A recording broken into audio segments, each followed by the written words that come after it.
presentaciones de algunas investigaciones en la escena del crimen.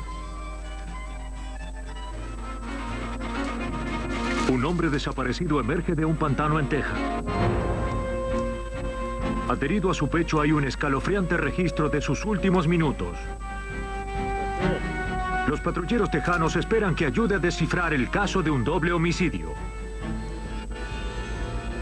La policía tiene un sospechoso de un asesinato a sangre fría, pero carece de la tecnología como para vincularlo al crimen. ¿Podrá evolucionar la ciencia antes de que un asesino se escabulla para siempre? Los detectives se ponen en marcha para detener a un camionero homicida cuando aparece un cuerpo en la carretera interestatal de Texas. En Texas hay mucho espacio para esconderse, pero los asesinos en el estado de la estrella solitaria están advertidos. Ni siquiera los más veloces criminales pueden escapar al largo brazo de los patrulleros tejanos.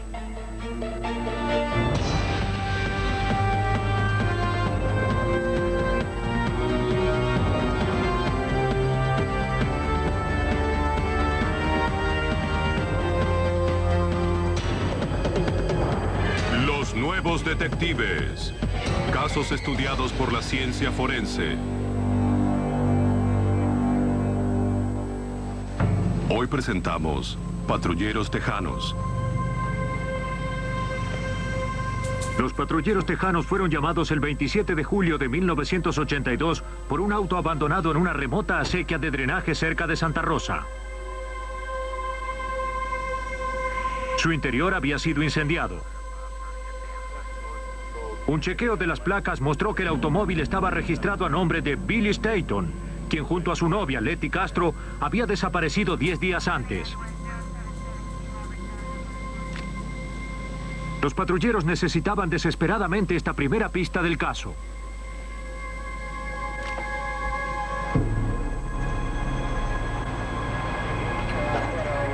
Una vez que el automóvil fue extraído del pantano, los investigadores notaron algo aún más sospechoso. Había una piedra sobre el acelerador. Parecía un intento deliberado por deshacerse del automóvil y ocultar un crimen. Pero el fuego y los días de exposición al clima habían borrado las huellas dactilares y arruinado toda posibilidad de vincular el crimen a un sospechoso. La piedra era la única clave que tenían las autoridades para saber algo sobre la pareja desaparecida. Los patrulleros rastrearon el área en busca de los cuerpos, seguros de que no debían encontrarse demasiado lejos del auto incendiado. Caminaron a través de kilómetros de densa vegetación a lo largo de la acequia de drenaje en busca de alguna señal de la pareja. Luego de 4 días de búsqueda aún no habían hallado nada. Pero los patrulleros no se desanimaron. Se los conoce por su habilidad para resolver casos extremadamente difíciles.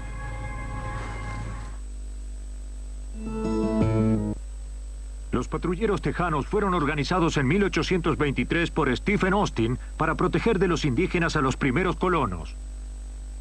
50 años después, en los días del salvaje oeste, los patrulleros se ganaron el nombre de alguaciles atrapando bandidos, ladrones de bancos, de caballos y de ganado.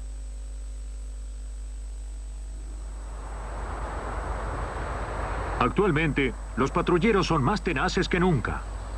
Como agentes de la policía estatal, son altamente entrenados en las técnicas de investigación y forenses para asistir a la fuerza legal local.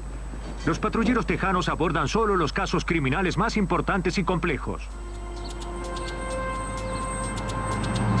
Los patrulleros interrogaron al hermano de Letty Castro, quien dijo a las autoridades que había visto a la pareja por última vez el 16 de julio, cuando se detuvo junto al remolque que su hermana compartía con Billy Staton. Fue el mismo día que se dirigieron a recoger a la hija de 9 años de Staton a la casa de su ex esposa. Ambos se casarían muy pronto y esperaban obtener la custodia permanente de la niña. Pero sus sueños se desvanecieron tan rápidamente como ellos.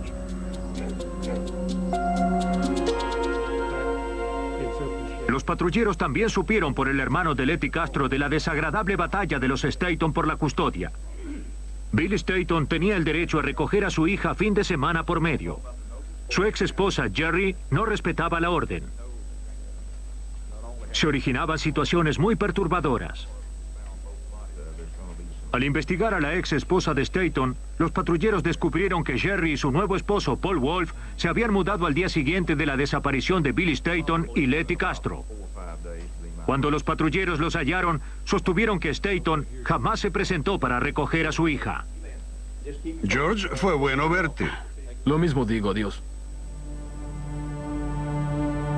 Los patrulleros obtuvieron una orden para investigar la casa que Paul y Jerry habían dejado. Una mancha húmeda en la alfombra estimuló a los detectives a buscar un poco más. Lo que hallaron fue misterioso. Una pequeña área en el reverso de la alfombra había sido cubierta con pintura. Parecía un intento deliberado por ocultar algo.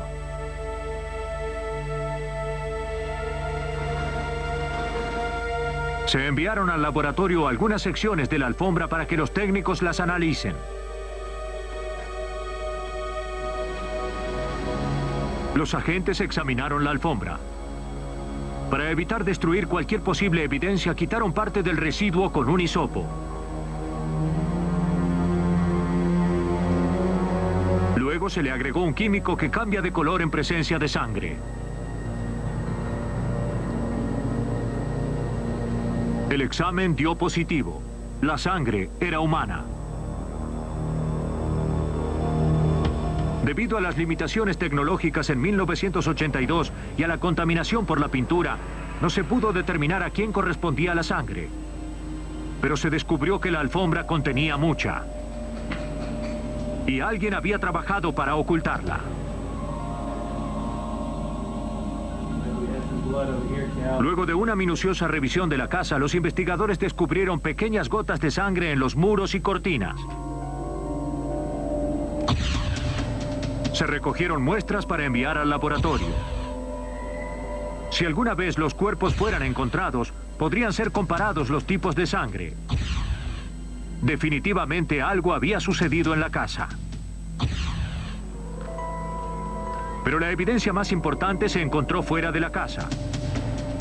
Más que la evidencia fue la falta de evidencia. Pero tenía la solidez de una roca. Uniendo las piezas, los patrulleros se dirigieron a Paul Wolf, el marido de la ex esposa de Billy Staton. Esta vez él cambió su historia. Paul admitió que Billy y Letty Castro habían ido a recoger a la hija de Billy. Dijo a los patrulleros que Jerry y la niña no estaban en la casa cuando Billy llegó. Billy se enfadó tanto cuando supo que su hija no se encontraba allí que atacó a Paul.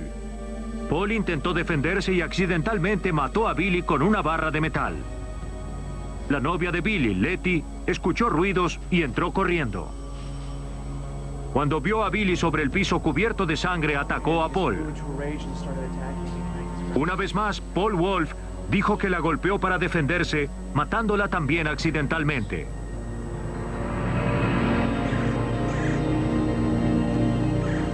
Impactado y asustado por lo que había hecho, Paul pidió a un amigo, Glenn Henderson, que lo ayudara a arrojar los cuerpos en una acequia de drenaje.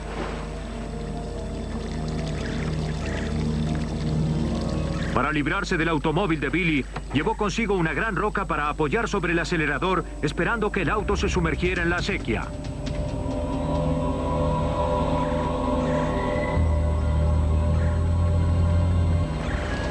Pero no funcionó según lo planeado. Al día siguiente regresó e incendió el automóvil. Paul Wolf admitió que había mentido la primera vez porque estaba confundido y no estaba seguro de que los patrulleros creerían su historia. Luego Wolf condujo a los investigadores hacia los cuerpos. El cuerpo de Letty Castro fue hallado flotando en una acequia de drenaje a 20 kilómetros de donde se encontraba el auto. Su cráneo mostraba el daño que describió Paul Wolf. Pero los patrulleros también vieron que había recibido un disparo en la cabeza. No coincidía con la confesión de Wolf. Era evidente que mentía. A casi 16 kilómetros se encontró el cuerpo de Billy Staton parcialmente sumergido en un canal. Su cabeza estaba aplastada. Cuando fue extraído el cuerpo, los detectives realizaron un peculiar hallazgo. Bajo su ropa había una pequeña grabadora sujeta alrededor de la cintura. Estaba arruinada por el agua, pero adentro la cinta aún estaba intacta. Fue un hallazgo misterioso. Los patrulleros no podían explicarse por qué Billy llevó una grabadora a la casa de su ex esposa, pero sabían que existía la posibilidad de que Billy Staton hubiera registrado su propio asesinato.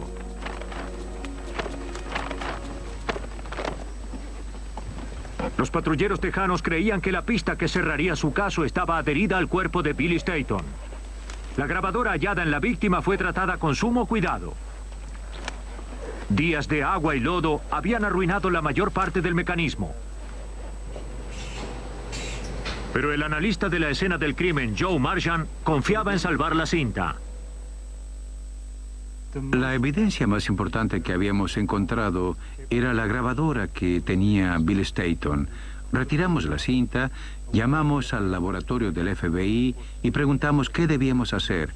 Ellos preguntaron si había estado sumergida en el agua. Parcialmente contestamos y dijeron, introduzcanla nuevamente en agua y envíenla en un contenedor. Es mejor que la cinta esté en agua y que no se seque. Luego de 10 largos días, la cinta fue devuelta a los patrulleros tejanos.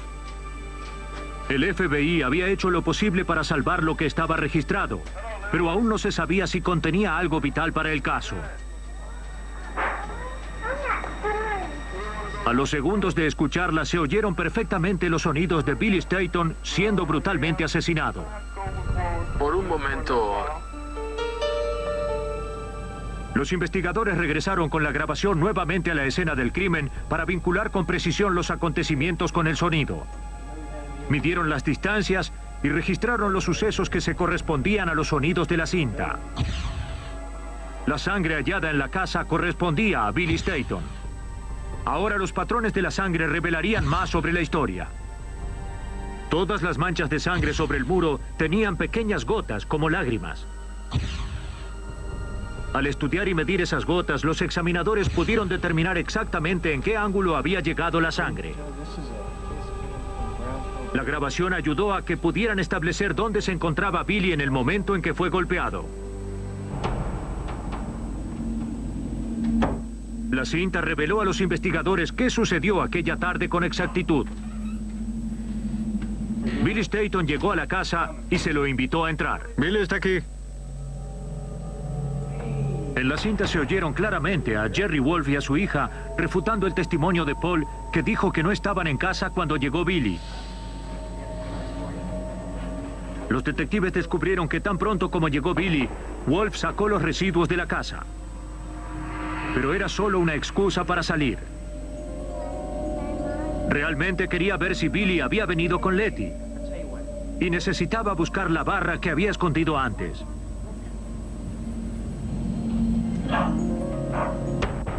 Por la manera en que la sangre se había esparcido sobre los muros y escuchando con atención la cinta, para los patrulleros fue obvio que Billy Staton no tenía idea de lo que sucedería.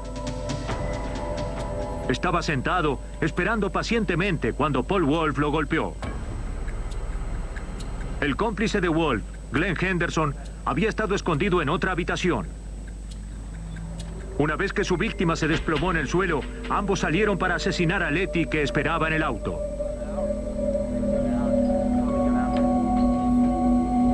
Sin duda, la excusa de autodefensa de Paul Wolf era una mentira. Estos fueron ataques a sangre fría a personas desprevenidas. Mientras la grabadora continuaba funcionando, los asesinos llevaron el cuerpo de Billy a su auto y lo pusieron en la cajuela. Sabían que debían deshacerse del auto y de los cuerpos y llevaron la roca consigo. Las armas utilizadas habían sido seleccionadas previamente y había un cómplice allí. Esto ayudó a comprobar que no se trataba de actos impulsivos. Fueron planeados con antelación.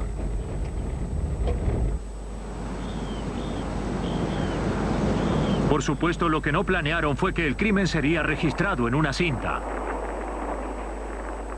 Yendo por este camino buscan un lugar para arrojar a Letty.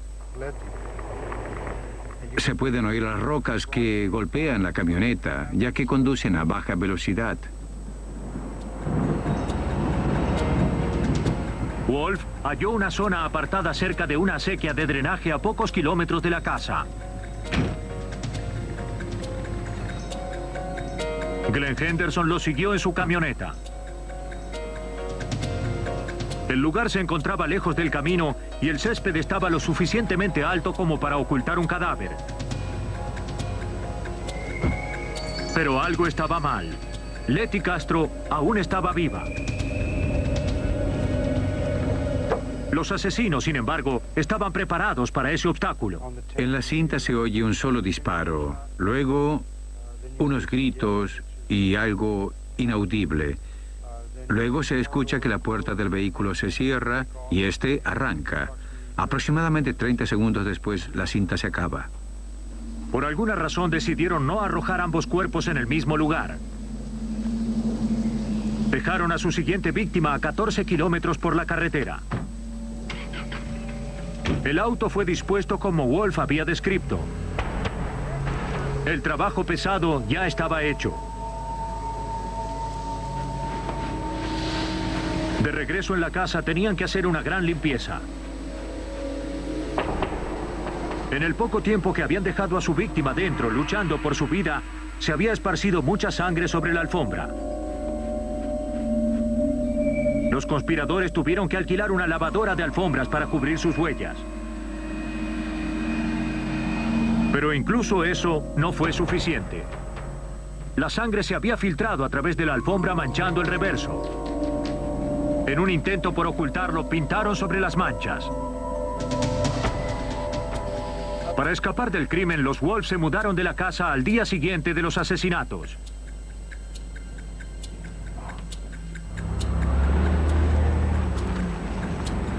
Pero nada podría borrar la evidencia que Billy Staton había registrado.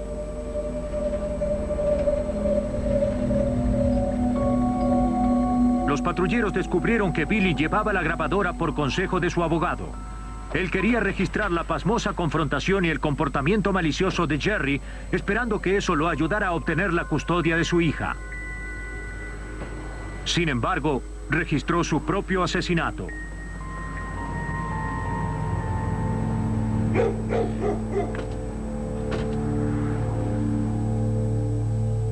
Paul y Jerry Wolf fueron sentenciados a prisión perpetua por matar a Bill. Glenn Henderson también fue condenado a prisión perpetua.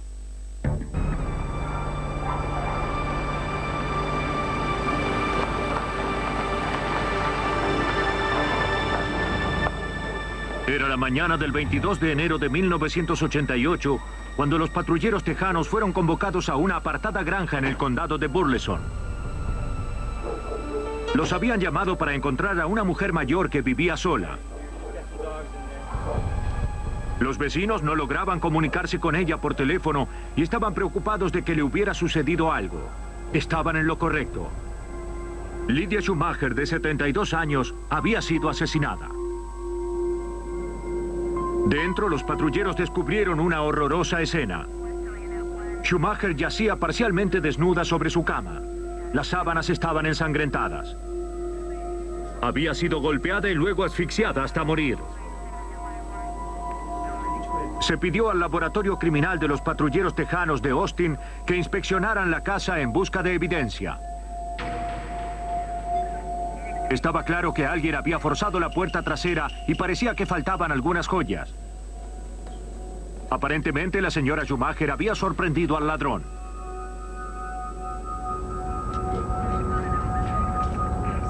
No había huellas digitales para recoger y no se pudo hallar el arma usada para golpearla. Parecía que la habían asfixiado con su propia almohada. Los oficiales concentraron su atención en el cuerpo y en la cama.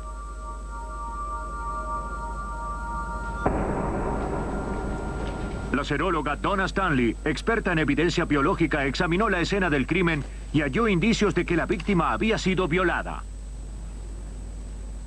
Lo que hicimos luego fue comenzar a inspeccionar la cama, sábana por sábana. Y al hacer eso encontramos algo de cabello que vimos en las sábanas y el cubrecamas. En ese momento nos dimos cuenta de que estábamos tratando con algo más que un homicidio. Posiblemente también había involucrado un asalto sexual.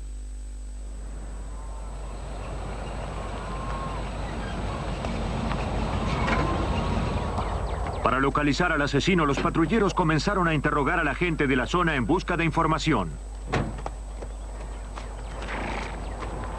En una semana, los patrulleros habían interrogado a todos los amigos y vecinos de Schumacher. Nadie podía entender cómo alguien podía violar y matar a una anciana tan dulce. Pero finalmente surgieron los nombres de 3 hombres que por alguna razón u otra eran considerados sospechosos por sus vecinos.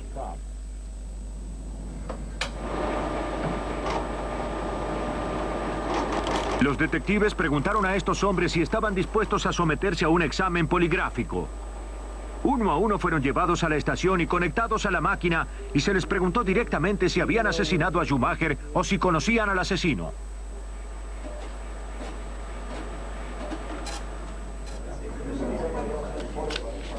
El patrullero tejano Bob Connell estaba a cargo del caso. Tuvimos varios sospechosos a lo largo de la investigación. Uno de ellos era el vecino de al lado y otro era una persona que luego fue arrestada por conducta indecente. 2 hombres fueron interrogados y liberados. El tercer sospechoso era un hombre joven llamado Charles Supak Jr. Supak y su padre habían realizado algunas tareas en la casa de Schumacher el día del asesinato. Un examen de sus antecedentes reveló que una vez había sido acusado de asalto sexual. Fue sujeto a una investigación exhaustiva sobre el crimen, pero negó cualquier tipo de vinculación.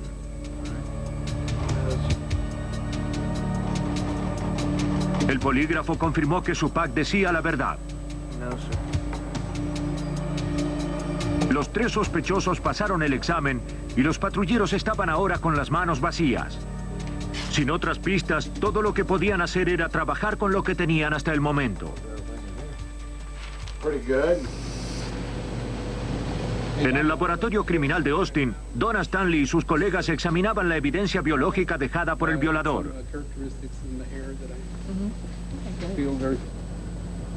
Una vez que determinaron el grupo sanguíneo del asesino, lo compararon con las muestras tomadas a los 3 sospechosos. De los 3 sospechosos que yo examiné, 2 de ellos fueron eliminados inmediatamente. El tercero permaneció involucrado por el examen del tipo de sangre y ese era Supak. No fue eliminado por el grupo sanguíneo. En 1988, el grupo sanguíneo reducía la evidencia a uno de solo 8 grupos sanguíneos. Pero con cientos de millones de personas que tenían el mismo grupo de Supak, los resultados del examen no eran suficientes para probar nada. Aún así era todo lo que tenían para trabajar, por lo que los patrulleros trajeron nuevamente a Supak. Supak, siéntese aquí. Había pasado el primer examen poligráfico, pero los investigadores confiaban en que si era culpable, Supak no podría vencer a la máquina 2 veces seguidas. Decidieron intentarlo nuevamente. No fue difícil hallarlo. Estaba en prisión por posesión de marihuana. Los patrulleros creían que era posible que hubiera mentido y aún así pasado el primer examen si había estado bajo los efectos de la droga. En la segunda oportunidad, había estado en prisión por varios días y sabíamos que en ese momento no estaba consumiendo drogas. Entonces lo trajimos nuevamente para el segundo examen con el mismo operador y pasó ese también. No se encontró otra evidencia que pudiera vincular a Supak con el asesinato. Las autoridades no tuvieron otra opción. Lo liberaron de los cargos. Por casi un año, los patrulleros lucharon para encontrar al asesino de la señora Schumacher, pero fue imposible. Finalmente, el 29 de noviembre de 1988, debieron suspender el caso. Un violador y asesino vagaba por algún lugar del estado de Texas y los patrulleros tejanos no tenían el poder para detenerlo.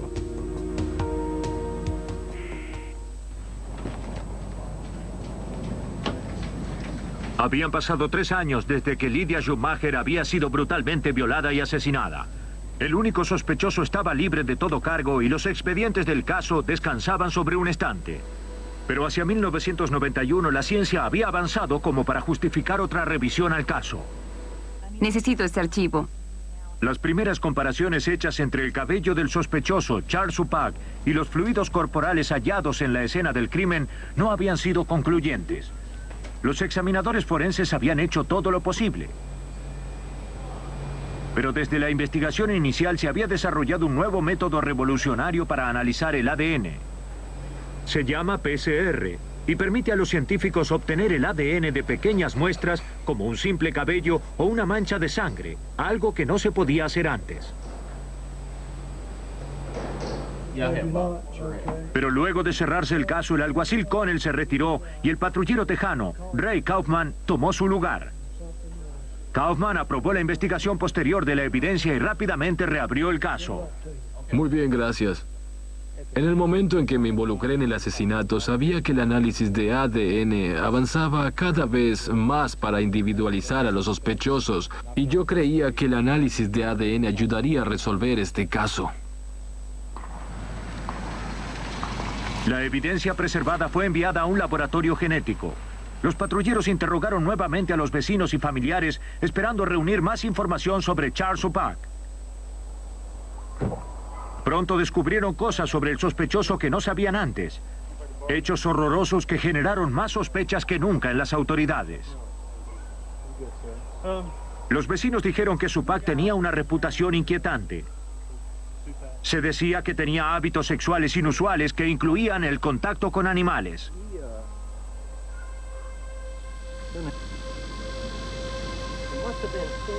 Pero la información más valiosa vino de un hombre que recordó una extraña y atemorizante noche con Charles Suppak. Estaba parado justo aquí, con un cable en su mano. Casi 4 meses después del asesinato, Charles Suppak despertó a John Golson a altas horas de la noche. Le dijo a Golson que había tenido problemas con el automóvil y necesitaba ayuda. Pero algo en el comportamiento de Suppak no parecía correcto. John accedió con renuencia a llevarlo de regreso a su auto. ¿A dónde vamos? Siga por aquí.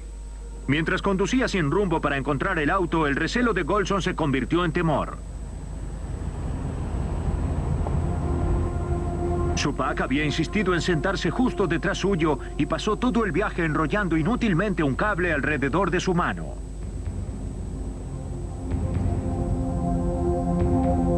Justo aquí. No lo sé, no lo creo. Suppak finalmente guió a Golson a una zona remota, pero cuando llegaron no podía ver el vehículo. Cansado de la situación, Golson finalmente lo condujo hasta un garage.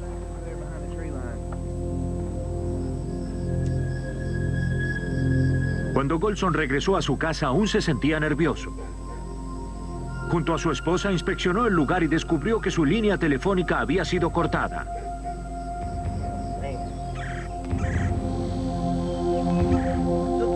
La historia dio otro escalofriante giro cuando Golson mostró a los patrulleros a dónde había llevado a Suppak aquella noche. Golson no tenía idea del significado del lugar, pero su importancia no escapó a los patrulleros.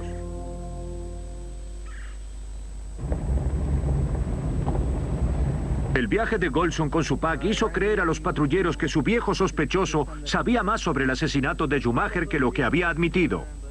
Es aquí, saldré y caminaré. Este es el lugar final a donde el señor Suppak llevó al señor Golson aquella noche. Suppak dijo que había dejado su vehículo aquí junto a esta línea de árboles. Este pequeño sendero va hacia la residencia de Schumacher, que está a unos 400 metros. Suppak había regresado a la propiedad de Schumacher. Los patrulleros saben que es común que un asesino visite la escena del crimen. Pero se necesitaría más que esta evidencia circunstancial para acusar a Charles Suppak. El laboratorio llevó a cabo exámenes de ADN, comparando muestras de Suppak con la evidencia del caso Schumacher. Finalmente, el 8 de marzo de 1992, llegaron los resultados. El ADN de Charles Suppak Jr. estaba en las sábanas de la cama de la víctima.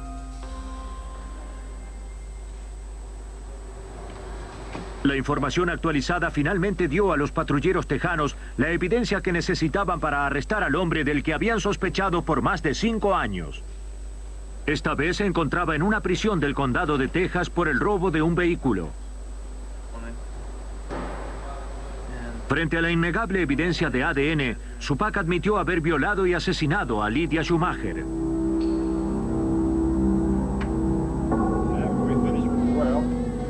En su confesión, Šupak dijo a los patrulleros que el 20 de enero de 1988, él y su padre terminaron unas tareas que habían estado haciendo en la casa de la señora Schumacher. Había pasado casi una semana en la propiedad y Charles había estado lo suficiente dentro de la casa como para saber que la señora Schumacher poseía algunas joyas de oro. Imaginó que debía haber más valores en algún lugar de la casa. Esa noche Šupak regresó. Dijo que había estado conduciendo, buscando algo para robar cuando pensó en la señora Schumacher. Su casa se encontraba muy apartada y ella era anciana e indefensa.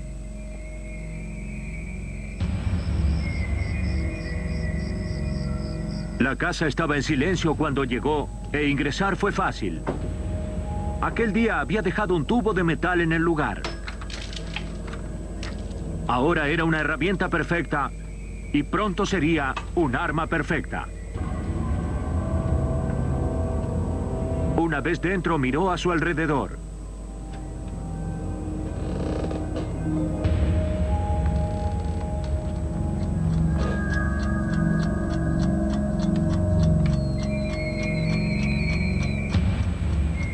Ingresó al dormitorio de la señora Schumacher y comenzaba a revisar sus cosas cuando ella despertó. Šupak reaccionó golpeándola en la cabeza con el tubo. Antes de irse, la violó y la asfixió con una almohada. Llevó casi 5 años, pero Charles Šupak Jr. finalmente fue condenado y sentenciado a cadena perpetua por el asesinato de Lydia Schumacher. La condena fue un tributo a la tenacidad de los patrulleros y una victoria de la ciencia. Generalmente no hay mucho para ver en la Interestatal 35 entre Dallas y Oklahoma. Pero el 8 de agosto de 1994, eso cambió. Un oficial de policía del condado de Cook divisó un cuerpo en la carretera cerca del límite del estado de Oklahoma.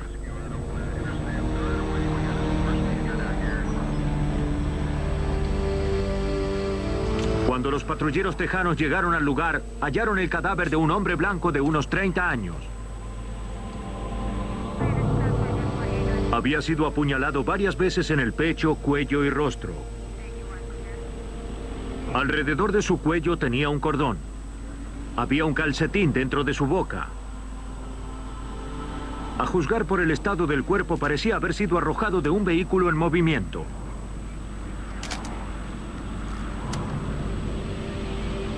En las cercanías se encontraron un sostén, una gorra y también ropa interior masculina. La tarea de rastrear al asesino recayó en el patrullero tejano Johnny Waldrip. En 2 días recibió una identificación positiva de la víctima por sus huellas dactilares. Era un hombre de Dallas de 38 años. Su nombre era James Sykes.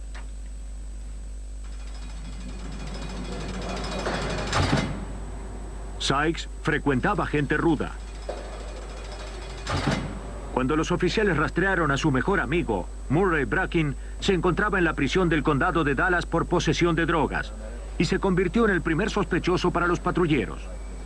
Bracken admitió que había estado con Sykes el día anterior al descubrimiento de su cuerpo. Incluso admitió que la gorra hallada en la escena le pertenecía. Pero sostuvo con firmeza que él no tuvo nada que ver con el asesinato.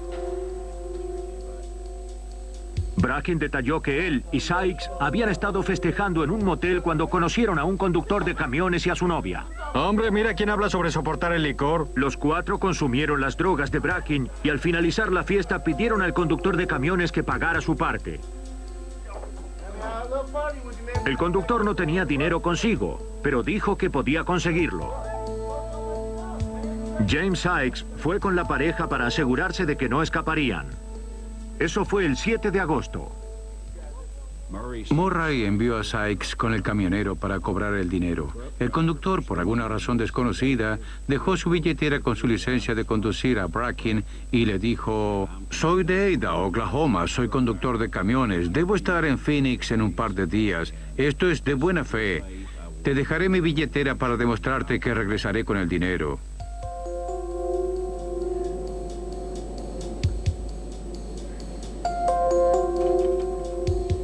Jamás regresaron. Y Murray Bracken dijo que vació la billetera del camionero y arrojó su licencia de conducir. Desafortunadamente, esta era la única evidencia que hubiera apoyado su historia y que hubiera provisto una pista sólida para los patrulleros. Ahora se había perdido para siempre. Para saber si Bracken decía la verdad, Waldrip llamó al Departamento de Vehículos de Oklahoma para verificar a los camioneros que habían solicitado un duplicado de su licencia en los últimos días. El departamento le dio una lista. En ella figuraba un hombre llamado Terry Brown. Era de Ada, Oklahoma.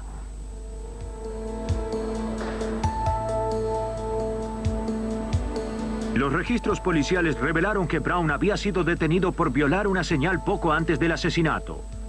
En ese momento conducía un camión registrado a nombre de una compañía de carga de Carrollton, Texas. Terminó su tarea y regresó el camión a la compañía. Pero poco después alguien robó el camión.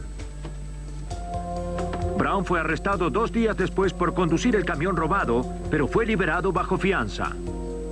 La policía de Dallas envió a Waldrip la fotografía del sujeto.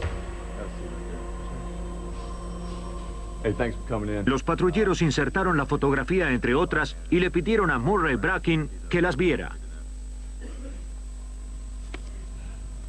En un momento reconoció al camionero que había visto por última vez con su amigo. Señaló a Terry Brown. La investigación avanzaba, pero para probar que Brown era el asesino, los patrulleros necesitaban más que la palabra de un criminal. Necesitaban pruebas.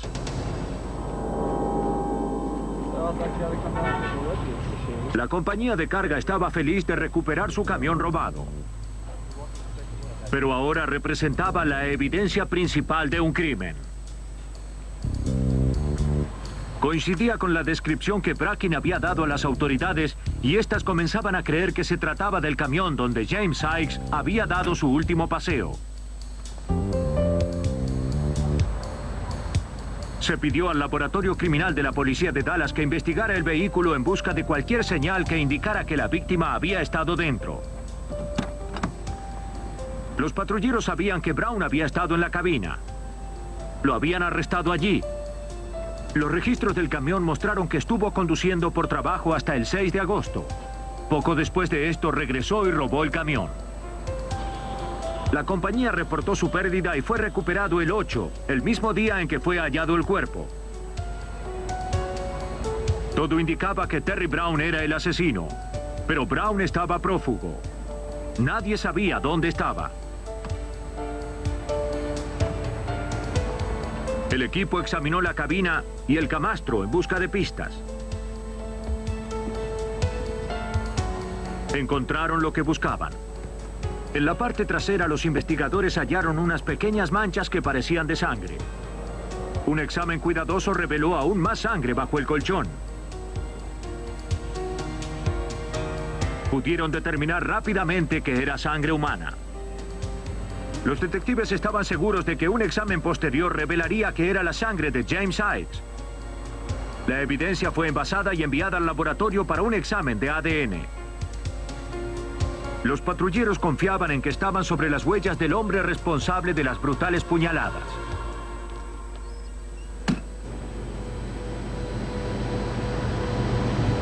En el laboratorio, el criminalista Wilson Young realizó un examen de ADN para comparar la sangre con la de la víctima. Pero lo que descubrió conmocionó a los patrulleros y presentó un gran obstáculo a la investigación. Realizamos un examen de ADN y hallamos que, de hecho, en ese camión que revisamos en ese preciso momento, la sangre no coincidía con la víctima que estábamos investigando. Teníamos sangre allí, pero no coincidía con la de la persona que estábamos buscando. Encontraron sangre en el camión, pero no era la sangre que se esperaba encontrar. Aparentemente era posible que alguien más hubiera sido asesinado allí. Entonces el patrullero Waldrip recibió noticias que solo complicaron más las cosas. Fue hallada otra mujer que tenía una atadura alrededor de su cuello y un calcetín en su boca. Por supuesto, hallamos a Sykes con una cuerda atada a su cuello y un calcetín en su boca también. Mi primera reacción fue pensar que Murray Bracken decía la verdad y que probablemente teníamos a un asesino en serie conduciendo un camión. Los asesinatos en Texas no cesaron. El 7 de noviembre, el patrullero Waldrip recibió un llamado de la policía de Richardson, Texas, un pueblo al norte de Dallas. Habían encontrado otro cuerpo. Era una mujer con una cuerda atada a su cuello y un calcetín tapando su boca. Pero esta vez, algo era distinto. La mujer muerta era la madre de Terry Brown. Brown y su novia, Tina Sampson, eran los principales sospechosos del asesinato. Habían robado el automóvil de su madre y desaparecido. Cuando Waldrip habló con el último empleador de Brown, descubrió que se suponía que Brown debió haber entregado una carga en California. Había recogido el camión el 6 de noviembre, el día anterior al asesinato, y jamás regresó. Una vez más, Terry Brown robaba un camión y desaparecía. Esta vez fuimos afortunados. Finalmente teníamos algo de suerte. Este era el camión que buscábamos. Descubrimos que condujo el camión a la ciudad de Oklahoma, permaneció allí por algunos días, se quedó sin combustible y lo abandonó. La policía de Oklahoma halló el camión abandonado. Antes de que los patrulleros pudieran responder, la compañía de transporte trajo nuevamente el camión a Texas y lo lavó. Se envió al laboratorio criminal para que buscara algunas pistas que pudieran haber quedado luego de la limpieza. Afortunadamente, la compañía no había limpiado toda la evidencia. Se encontraron manchas en el camastro bajo el colchón. Parecían de sangre. A juzgar por el tamaño de las manchas, se suponía que mucha sangre se había filtrado a través del colchón hacia la plataforma. Pero este era claramente un colchón nuevo. La compañía se había deshecho del colchón anterior y con él se había ido una prueba vital para el caso del asesinato. Por un golpe de suerte aún no habían recogido los residuos, y entre ellos había un viejo y manchado colchón. Las grandes manchas parecían de sangre y coincidían con las manchas del camión. Pero los detectives temían que los días de exposición hubieran influido en la evidencia. Se envió todo a un laboratorio de Austin para un análisis detallado. Necesitaré la luz apagada. Al comparar los fragmentos de ADN, los técnicos confirmaron que la sangre coincidía con la de una sola persona en todo el mundo: James Sykes.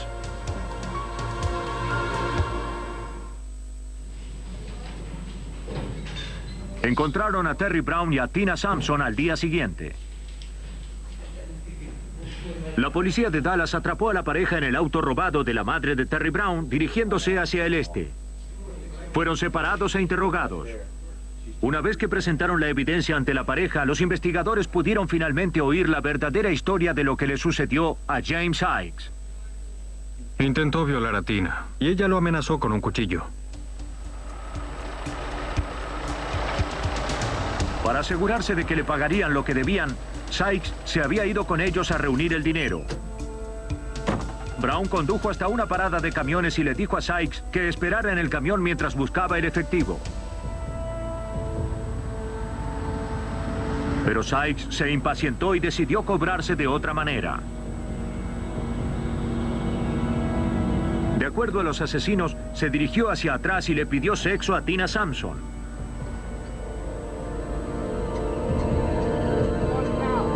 Ella entró en pánico y tomó un cuchillo para defenderse. Cuando Brown regresó y vio a ambos discutiendo, asumió que Sykes intentaba violar a su novia. En un ataque de furia tomó el cuchillo y apuñaló a Sykes. Tina Sampson dijo que estaba tan enojada que tomó el cuchillo y lo apuñaló aún más. Brown ató una cuerda alrededor del cuello de su víctima y puso un calcetín en su boca. Tina Sampson dijo que dejaron el cuerpo en la parte trasera por un tiempo hasta que estuvieron listos para deshacerse de él. Ella nos dijo que habían conducido un par de días y que habían consumido algunas drogas mientras él se encontraba en la cama del camión. Más tarde decidieron ir a la ciudad de Oklahoma. Camino hacia allí, ella no sabía dónde se encontraban, se detuvieron a un costado de la interestatal. Terry ingresó a la cama y simplemente con su pie empujó el cuerpo a través de la puerta lateral, dejándolo a un costado de la interestatal, y luego fueron a la ciudad de Oklahoma. A pesar de que los investigadores no pudieron obtener una condena por los otros dos asesinatos, Tina Sampson recibió 20 años por conspiración de asesinato y Terry Brown fue condenado a prisión perpetua por la muerte de James Sykes.